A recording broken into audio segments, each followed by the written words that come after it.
Hi friends, welcome to Divya's Nalabagam. இன்னைக்கு நம்ம பார்க்க போற recipe chicken stuffed masala parotta. இது எப்படி பண்றதுன்னு பார்க்கலாம் வாங்க. இந்த வீடியோவை ஃபுல்லா பாருங்க, அப்பதான் இந்த ரெசிபி எப்படி பண்றதுன்னு உங்களுக்கு புரியும்.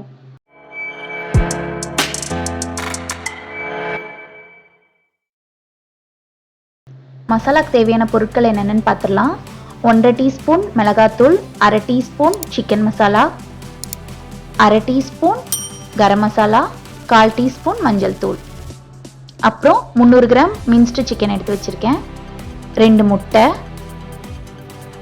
2 பெரிய வெங்காயம் பொடியாக நறுக்கி வச்சிருக்கேன், 1 டீஸ்பூன் இஞ்சி பூண்டு பேஸ்ட் எடுத்து வச்சிருக்கேன், கொஞ்சம் கொத்தமல்லி தழை, 3 பச்சை மிளகாய் பொடியாக நறுக்கி வச்சிருக்கேன். இப்போ ஒரு கடாயில் ஒரு 4 டீஸ்பூன் எண்ணெய் விட்டுக்கோங்க. எண்ணெய் நல்லா காஞ்சதும் அதில் நம்ம நறுக்கி வச்சிருக்க வெங்காயத்தை சேர்த்துக்கோங்க.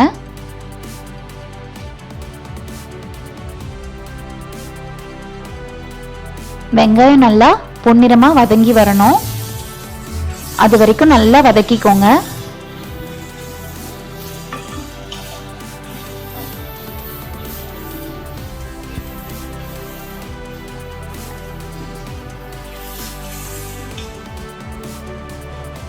இப்போ பார்த்தீங்கன்னா வெங்காயம் நல்லா வதங்கி வந்திருக்கு. இந்த ஸ்டேஜில் நம்ம நறுக்கி வச்சிருக்க பச்சை மிளகா வச்சிருக்கோம் இல்லையா, அதை வந்து இதில் சேர்த்துக்கோங்க. நான் 3 பச்சை மிளகாய் எடுத்திருக்கேன், நீங்கள் உங்கள் காரத்துக்கு தகுந்த மாதிரி பச்சை மிளகாய் எடுத்துக்கோங்க. ஏன்னா ஏற்கனவே நம்ம தனி மிளகாத்தூள் வேற எடுத்திருக்கோம், ஸோ அதனால மிளகா வந்து கொஞ்சம் பார்த்து எடுத்துக்கோங்க. இப்போ நான் எடுத்து வச்சிருக்க இஞ்சி பூண்டு பேஸ்ட் இதில் சேர்க்குறேன். இதையும் நல்லா வதக்கிக்கோங்க. இது நல்லா வதங்கி வந்ததுக்கு அப்புறமா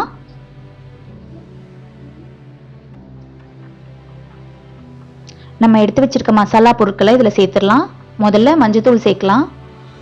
மஞ்சத்தூள் சேர்த்து நல்லா வதக்கி விடணும்.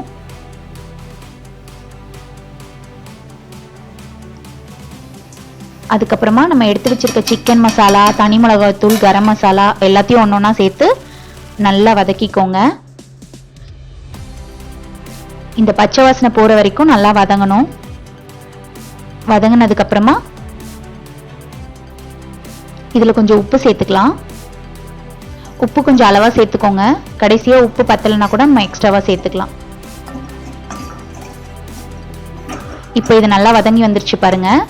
இந்த ஸ்டேஜில் நம்ம எடுத்து வச்சிருக்க மின்ஸ்டு சிக்கன், நான் ஒரு 300 கிராம் எடுத்து வச்சிருக்கேன், இதை வந்து இதில் சேர்த்துக்கலாம். சேர்த்து நல்லா வதக்கி விடணும். இதை வந்து நல்லா வதக்கணும், வதக்கி அப்படியே பொடி மாஸ் மாதிரி ஆக்கணும். அப்போதான் நமக்கு பரோட்டா உள்ள ஸ்டஃப் பண்ணுறதுக்கு கரெக்டாக வரும்.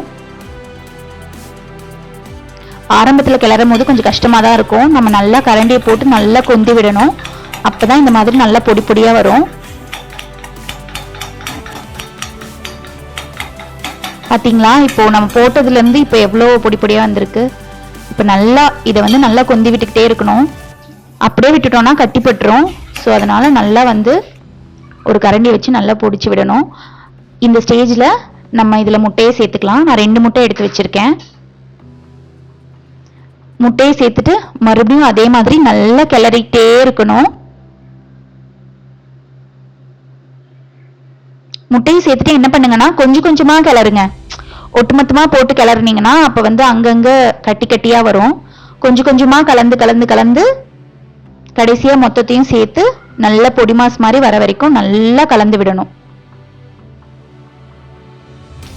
கொஞ்சம் மீடியம் ஃப்ளேம்லயே வச்சு பண்ணுங்க. ஏன்னா ஹைல வச்சிங்கன்னா நீங்க யூஸ் பண்ற கடாயை பொறுத்து, ஏன்னா கொஞ்சம் அடிப்பிடிக்க வாய்ப்புகள் அதிகம் இருக்கு. ஸோ அதனால கொஞ்சம் மீடியம் ஃப்ளேம்லயே வச்சு இதை வந்து வதக்கி விட்டுக்கிட்டே இருங்க. பாத்தீங்களா, நல்ல பொடி மாஸ் மாதிரி இப்போ வந்துருச்சு. இந்த ஸ்டேஜ்ல நம்ம எடுத்து வச்சிருக்க கொத்தமல்லி தழையை இதுல சேர்த்துக்கலாம். சேர்த்து மறுபடியும் நல்லா ஒன்னா சேர்த்து எல்லாத்தையும் கிளறி விடணும். இப்ப பாத்தீங்களா எந்த அளவுக்கு பொடி மாஸ் மாதிரி வந்திருக்கு. இதை பார்க்க முட்டை பொடி மாஸ் மாதிரியே இருக்கு. எப்படி நம்ம வந்து எடுத்து வச்சிருக்கோம் பாத்தீங்களா. இப்போ இது ஒரு பவுல்ல டிரான்ஸ்ஃபர் பண்ணிக்கலாம்.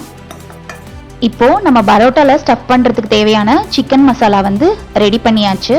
இப்போ நம்ம பரோட்டாக்கான ப்ரிப்பரேஷனை வந்து ஸ்டார்ட் பண்ணலாம். இதில் நான் 3 கப் மைதா 1 கப் கோதுமை எடுத்து பிசைஞ்சு வச்சுருக்கேன். 4 மணி நேரம் ஊற வச்சுருக்கேன். இதில் கொஞ்சம் சர்க்கரையும் உப்பும் சேர்த்து நல்லா பிசைஞ்சு வச்சுருக்கேன். எண்ணெய் வந்து நிறைய சேர்க்கணும். ஒரு 4-5 டீஸ்பூன் எண்ணெய் சேர்த்து நல்லா பிசைஞ்சு வச்சுக்கணும். இது வந்து வெண்ணெய் வந்து நான் ஒரு 70 கிராம்ஸ் எடுத்திருக்கேன் பரோட்டா வந்து சுடுறதுக்காக. இப்போ நம்ம பரோட்டா தரட்ட ஸ்டார்ட் பண்ணிடலாம். யூஸ்வலாக நம்ம சப்பாத்தி எப்படி பண்ணுறோமோ அதே மாதிரி தான். நடுவில் ஜஸ்ட் நம்ம ஸ்டஃபிங் மட்டும் வச்சுட்டு அதை வந்து க்ளோஸ் பண்ண போகிறோம். நல்லா ஊற வச்சிங்கன்னா தான் பரோட்டா நல்லா சாஃப்டாக சாப்பிட்றதுக்கும் நல்லாயிருக்கும். இப்போ இந்த சைஸில் வந்து சப்பாத்தி வந்து தரட்டிக்கிட்டு இதுக்கு நடுவில் நம்ம ரெடி பண்ணி வச்சுருக்க ஸ்டஃபிங் எடுத்து வச்சுட்டு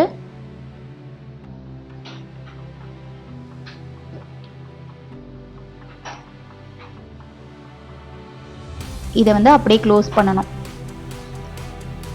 இதை க்ளோஸ் பண்ணிவிட்டு எக்ஸஸாக இருக்க மாவை வந்து கட் பண்ணி எடுத்துடலாம். அப்படி இல்லை இந்த மாவு சரியாக இருக்கும்னு நினச்சிங்கன்னா அதை அப்படியே வந்து வச்சு தரட்டிடலாம். நான் வந்து எக்ஸஸாக இருக்க மாவை வந்து கொஞ்சம் எடுத்துடுறேன். எடுத்துட்டு இதை சீல் பண்ணிவிட்டு பக்கத்தில் மாவு இருந்தால் அந்த மாவில் போட்டு டிப் பண்ணி எடுத்து நம்ம தரட்ட ஆரம்பிக்கலாம். இப்போ இதை தரட்டும் போது நம்ம ஒரு ஃபோக் ஸ்பூன் வச்சு நல்லா ஓட்டை போட்டுக்கணும். ஏன்னா வந்து ஏர் பபிள்ஸ் ஃபார்ம் ஆகிட்டு அந்த லேயர்லாம் பிரிஞ்சு வந்துடும். ஸோ அதனால் ஃபோக் ஸ்பூன் வச்சு நம்ம இதில் வந்து ஓட்டை போட்டுக்கணும். இப்போ பார்த்தீங்களா மசாலா எந்த அளவுக்கு நல்லா ஸ்டஃப் ஆகிருக்கு. இதை நல்லா தரட்டிக்கோங்க. நான் வந்து யூஸ்வலாக வந்து கொஞ்சம் பெருசாக தான் வந்து பரோட்டா பண்ணுவேன். உங்களுக்கு எந்த சைஸில் வேணுமோ அந்த சைஸில் நீங்கள் பண்ணிக்கலாம்.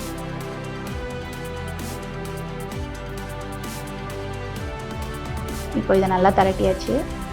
இப்போது தவா வந்து நல்லா சூடாயிருச்சு. இதில் நம்ம பரோட்டாவை போட்டுக்கலாம். போட்டுட்டு நம்ம வெண்ணெய் எடுத்து வச்சுருக்கோம் இல்லையா, அந்த வெண்ணெயை வந்து நல்லா பரோட்டா மேலே ஸ்ப்ரெட் பண்ணி விடுங்க. இது பரோட்டாக்கு ஒரு நல்ல ஃப்ளேவரும் நல்ல டேஸ்ட்டும் கொடுக்கும். நீங்கள் வெண்ணெய் இல்லைன்னா எண்ணெயோ இல்லை நெய்யோ கூட சேர்த்துக்கலாம். இப்போவும் மீடியம் ஃப்ளேம்லேயே வச்சு குக் பண்ணுங்கள். அப்போ தான் நல்லா பரோட்டா வந்து வேகும். மறுபடியும் நாம் திருப்பி போட்டதுக்கப்புறம் மறுபடியும் வெண்ணெய் வந்து எடுத்து ஸ்ப்ரெட் பண்ணணும். இந்த பக்கமும் ஸ்ப்ரெட் பண்ணிவிட்டு நம்ம வந்து இது கொஞ்சம் டைம் கொடுக்கணும் வேகிறதுக்கு. டக்கு டக்குன்னு திருப்பி போடக்கூடாது. இப்போ பார்த்தீங்களா எவ்வளோ சூப்பராக வெந்து வந்திருக்கு. இப்போ நம்ம இன்னொரு பரோட்டா பண்ணிக்கலாம். அகெயின் நடுவில் அதே மாதிரி ஸ்டஃபிங் வச்சு நீங்கள் உங்களுக்கு எப்படி வருதோ அந்த மாதிரி நீங்கள் ஸ்டஃபிங் வச்சு நீங்கள் வந்து தரட்டி எடுத்துக்கலாம்.